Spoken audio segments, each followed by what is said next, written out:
UPSC toppers mock test series में आपका बहुत बहुत स्वागत है।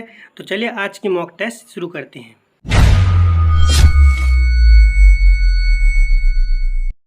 स्क्रीन पर देखिए आपके पहले नंबर का क्वेश्चन शो हो रहे हैं। क्वेश्चन नंबर 1, गुरबानी के संदर्भ में निम्नलिखित कथनों पर विचार कीजिए। आपका पहला कथन है, यह केवल सिख गुरुओं के भजनों का एक संग्रह है। ठीक है। दूसरा, अंतिम रूप में इसका संकलन गुरु नानक के शिष्य गुरु आनंद द्वारा किया गया था। तीसरा कथन है, इन भजनों की कई भाषाओं में रचना की गई है।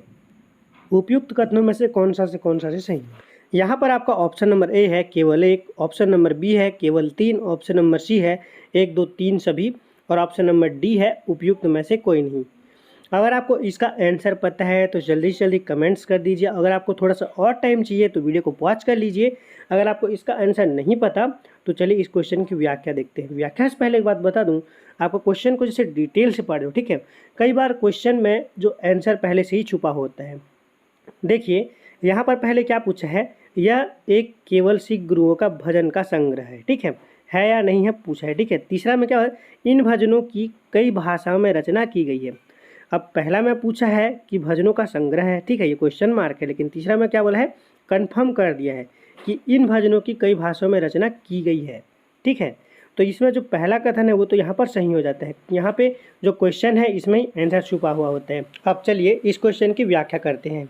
व्याख्या आपके स्क्रीन पर शो हो रही है। देखिए, पांचवें गुरु अर्जुन ने गुरु नानक के भजनों के साथ उनके 4 उत्तराधिकारियों को और अन्य धार्मिक कवियों जैसे बाबा फरीद, रविदास और कबीर के भक्ति भजनों को भी आदि ग्रंथ साहिब में संकलित किया था। इसीलिए कथन 1 और 2 यहाँ पर सही नहीं है। मैंने जो क्वेश्चन में पहले में ही आपको ध्यान खींचा था, इसलिए क्योंकि कई बार जो ओवर स्मार्ट लोग यहाँ पे सोचते हैं कि इतना इजी टास्क कैसे दे दिया यूपीएससी में। इसीलिए ऐसे जो आपको क्वेश्चन को आपको जो पूरी ज्ञान होनी चाहिए हर क्वेश्चन की। तो चलिए टॉपिक में यहाँ पे और आते हैं। इन भजनों को गुरुबानी कहा जाता है। गुरुबानी की पंजाबी, फारसी, संस्कृत, ब्रज भाषा के अतिरिक्त कई अन्य भाषाओं में भी रचना की गई है। इसीलिए हमारा कथन 3 जो है वो यहाँ पर सही हो जाएगा। इसी में ही नेक्स्ट पॉइंट देखिए, 17वीं सदी के अंत में 10वें गुरु गोविंद सिंह ने इसमें 9वें गुरु तेग बहादुर की रचनाओं को शामिल किया और इस धर्म ग्रंथ को गुरु ग्रंथ साहिब कहा गया। यहाँ पर एक और मेन पॉइंट आप याद कर लीजिए कि एक द फ्लाइंग जेट मूवी है टाइगर श्रॉफ का, उसमें एक डायलॉग का प्रयोग किया गया था, 1.25 लाख से पग लड़ाऊँ, चिड़ियों से मैं बाग तड़ाऊँ। तो ये जो कहा गया था, ये किन्होंने कहा गया था, ये गुरु गोविंद सिंह द्वारा कहा गया था। इस तरह हमारे इस क्वेश्चन का सही उत्तर हो जाएगा ऑप्शन नंबर बी, केवल 3। चलिए देखते हैं नेक्स्ट। स्क्रीन पर देखिए आपका क्वेश्चन नंबर 2 है, विश्व बैंक द्वारा निम्नलिखित में से कौन सा से सूचकांक प्रकाशित किया जाता है या किए जाते हैं। तो पहला देखिए, ease of doing business index, दूसरा है मानव विकास सूचकांक, तीसरा है लॉजिस्टिक परफॉर्मेंस इंडेक्स। नीचे दिए गए कूट का प्रयोग कर सही उत्तर चुनिए। आपका ऑप्शन ए है केवल 1, ऑप्शन बी है 1 और 3, ऑप्शन सी है 2 और 3, ऑप्शन डी है सभी के सभी। अगर आपको इसका आंसर पता है जल्दी जल्दी कमेंट कर दीजिए। अगर आपको इसका आंसर नहीं पता तो चलिए इस क्वेश्चन की व्याख्या कर लेते हैं। स्क्रीन पर देखिए आपका क्वेश्चन नंबर 2 की व्याख्या शो हो रही है। पहला जो है वह सही है, ease India of doing business index विश्व बैंक समूह के 2 प्रमुख अर्थशास्त्रियों ने सिमोन गंजो, ठीक है, और गहराई पोवेल द्वारा संयुक्त रूप से सूचित किया गया था एक सूचकांक है। उच्च रैंकिंग जिसको कम संख्या मान, कारोबार के लिए बेहतर, सामान्यतः सरल नियमों और संपत्ति के अधिकारों के सुदृढ़ संरक्षण को इंगित करती है। इसी में देखिए सेकंड पॉइंट है, हमारा जो 2 है वह सही नहीं है। मानव विकास सूचकांक, ह्यूमन डेवलपमेंट इंडेक्स जिसको शॉर्ट फॉर्म में हम HDI कहते हैं, जीवन प्रत्याशी, शिक्षा और प्रति व्यक्ति आय संकेतों का एक सांख्यिकी समग्र सूचकांक है। इन संकेतों का उपयोग मानव विकास के 4 स्तरों के आधार पर देशों को रैंकिंग प्रदान करने के लिए किया जाता है। कोई देश जब उच्च मानव विकास सूचकांक HDI को स्कोर प्राप्त करता है तब वह जीवन प्रत्याशी, शिक्षा स्तर और प्रति व्यक्ति सकल राष्ट्रीय आय GNI उच्च होती है। इसे पाकिस्तानी अर्थव्यवस्था जो महबूब उल हक द्वारा विकसित किया गया था। इसके अतिरिक्त इसे संयुक्त राष्ट्र विकास कार्यक्रम, जिसे यूएनडीपी भी कहते हैं, के मानव विकास रिपोर्ट कार्यालय द्वारा किसी देश के विकास को नापने के लिए किया जाता है। इसी में ही थर्ड पॉइंट देखिए, हमारा जो तीसरा कथन है वो भी सही है। लॉजिस्टिक परफॉर्मेंस इंडेक्स, जिसको शॉर्ट फॉर्म में LIP कहते हैं, विश्व बैंक द्वारा सृजित एवं इंटरैक्टिव बेंचमार्किंग साधन है। यह देशों को व्यापार लॉजिस्टिक के स्तर पर उनके प्रदर्शन को सामने की जाने वाली चुनौतियों और अवसरों की पहचान करने में सहायता करता है तथा यह जानने में सहायता करता है कि वे अपने प्रदर्शन को बेहतर बनाने के लिए और क्या कदम उठा सकते हैं। इस तरह हमारे क्वेश्चन नंबर 2 का सही आंसर हो जाएगा ऑप्शन नंबर बी, केवल 1 और 3। चलिए देखते हैं नेक्स्ट। चलिए अब देखते हैं आपका क्वेश्चन नंबर 3। तो आपका क्वेश्चन नंबर 3 है, हिमालय के संदर्भ में निम्नलिखित कथनों पर विचार कीजिए। तो आपका पहला कथन है, देखिए, इसकी उत्पत्ति विवर्तनिकी विधियों का परिणाम है। दूसरा है, हिमालय विश्व की सर्वाधिक युवा वलित पर्वत श्रेणी में है। ठीक है। तीसरा कथन है, हिमालय क्षेत्रों में कोई जो ज्वालामुखी गतिविधि नहीं होती। उपयुक्त कथनों में से कौन सा से सही है? आपका ऑप्शन ए है सभी के सभी, मतलब 1, 2, 3। ऑप्शन बी है केवल 2 और 3। ऑप्शन सी है 1 और 3। ऑप्शन डी है केवल 1 और 2। अगर आपको इसका आंसर पता है तो जल्दी जल्दी कमेंट कर दीजिए। अगर आपको इसका आंसर नहीं पता तो चलिए इस क्वेश्चन की जो व्याख्या कर लेते हैं। स्क्रीन पर देखिए, आपके इस क्वेश्चन की व्याख्या शो हो रही है। व्याख्या जो निम्न पॉइंट में आपको व्याख्यित किया गया है। तो देखिए स्क्रीन पर, हिमालय पर्वत भारत के उत्तरीय पूर्वी क्षेत्र का निर्माण करती है। हिमालय विश्व की सर्वाधिक ऊंची पर्वत श्रेणी है।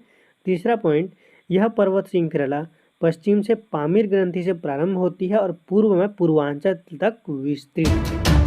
इसी में नेक्स्ट पॉइंट देखिए, यह भूगर्भिक रूप से विश्व की सर्वाधिक युवा एवं बनावट से बली तथा सर्वाधिक ऊंची पर्वत है।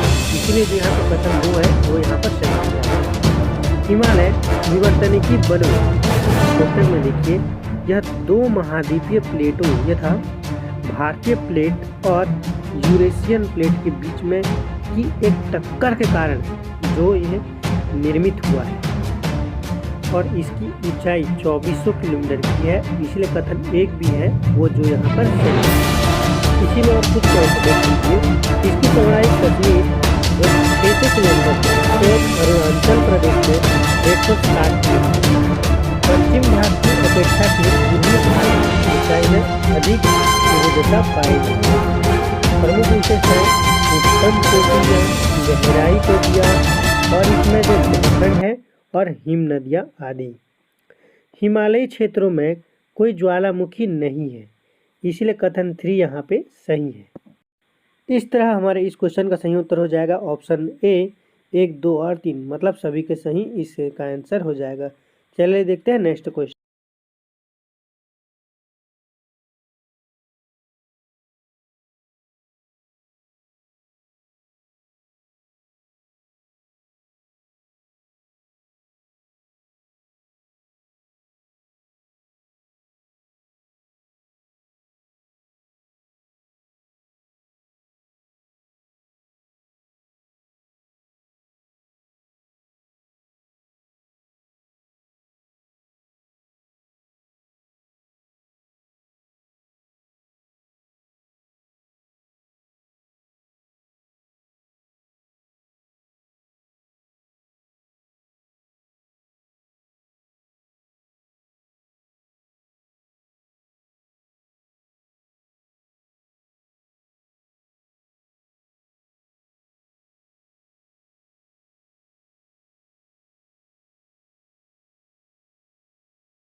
स्क्रीन पर देखिए आपका क्वेश्चन शो हो रहा है।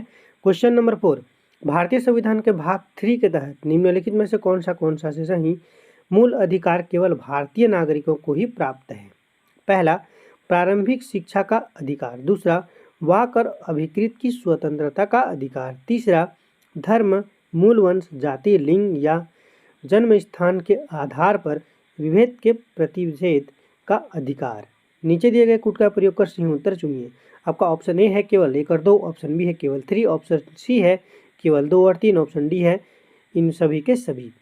अगर आपको इसका आंसर पता है तो जल्दी जल्दी कमेंट कर दीजिए। अगर आपको इसका आंसर नहीं पता तो चलिए इस क्वेश्चन की व्याख्या कर लेते हैं। क्वेश्चन बहुत ही बड़ी मज़ेदार है, तो चलिए इस क्वेश्चन की व्याख्या करते हैं। स्क्रीन पर देखिए आपकी व्याख्या से हो रही है, केवल भारतीय नागरिकों को प्राप्त मूल अधिकार में शामिल है।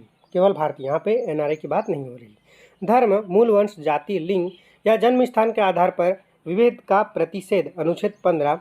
एक लोक नियोजन में विषय में अवसर की समानता अनुच्छेद 16। यह पहला, वाक और अभिव्यक्ति। दूसरा, सम्मेलन करने। तीसरा, संगम और संघ बनाने की। तीसरा, अबाध संरक्षण। पांचवा, निवास। और छठवां है वृत्तीय की स्वतंत्रता में संबंध 6 अधिकारों का संरक्षण अनुच्छेद 19। अल्पसंख्यक वर्गों की भाषा में लिपि और संस्कृत का अनुच्छेद संरक्षण अनुच्छेद 29।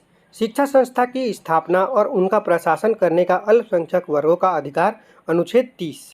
इसमें लास्ट पॉइंट देखिए, इसीलिए केवल 2 और 3 सही है। प्राथमिक शिक्षा का अधिकार नागरिकों और विदेशियों दोनों के लिए उपलब्ध है।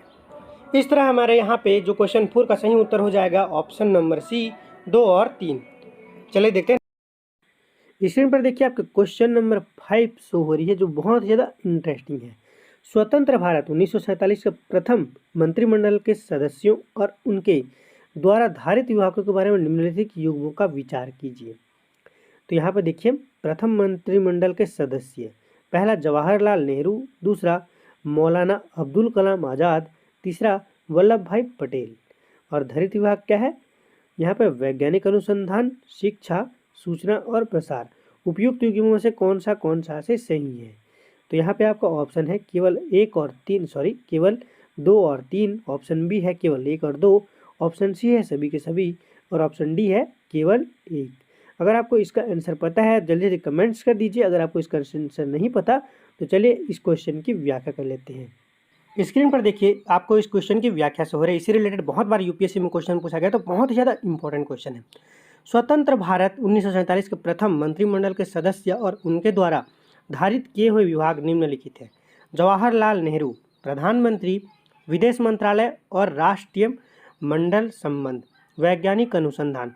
सरदार वल्लभ भाई पटेल गृह, संचार और प्रसारण, राज्य के मामले। डॉक्टर राजेंद्र प्रसाद खाद्य और कृषि।